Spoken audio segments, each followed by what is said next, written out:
Cobra Kai Season 6 Part 2 has finally been released, and I just finished watching all 5 episodes. And for this review, I will be reviewing the season in categories: action, story, and characters. And at the end of the video, I'll give my final rating for the season. But before I get into the review, there will be major spoilers in this video. Starting off with the action, which I was really hoping would be insane in this part, and it honestly exceeded my expectations. The fight scenes in this season are unlike any fights we have ever seen on the show, and some of the moves that they pull off are crazy. Since this part was all about the Sekai Taikai, we were constantly getting fights and I really enjoyed all of them, so I have to give the action a 10 out of 10 easily. But moving on to the story, which surprisingly wasn't mainly about the tournament. Going into the season, I expected there to be some scenes outside of the tournament, but I was surprised to find out there was an entire episode outside of the tournament. They managed to blend in the tournament and the outside events quite well. The first episode was mainly an introduction to the Sekai Taikai in Barcelona, while there was also Robbie trying to find out why Tori betrayed them. And episode 7 is where everything really started. We saw Miyagi-Do getting humiliated in the Sekai Taikai, with Robbie not being able to focus, and Miguel had to carry Miyagi-Do in the end to get them through to the next round. I'm going to talk more about the characters later, but I want to quickly say that I really liked Miguel's character arc this season, and he was finally more like his former self with confidence. But moving on to episode 8. This episode was outside of the tournament, and it was good for the most part, besides a few very unexpected scenes. But moving on from that to the end of the episode, Terry Silver returns, revealing him as the owner of Iron Dragons. I'm really glad that this happened, because Terry Silver makes the show so much more interesting, and is easily the best villain on the show. Moving on to the final 2 episodes, which were in my opinion some of the best episodes on the show.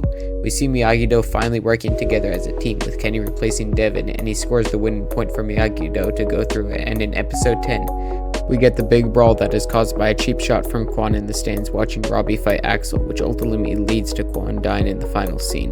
This scene is definitely the darkest Cobra Kai has ever gotten, and I think it was really needed to show their actions have consequences. Even though it sucks that Quan died, I still think this was a very good ending and has me very excited for part 3. So overall, I would give the story an 8.5 out of 10. But moving on to the characters, I don't think there was really any character that I disliked this season. Daniel was the same as always, Johnny was mainly the same, but he also had lots of character growth by accepting Miyagi-Do and trying to be a good father to Miguel.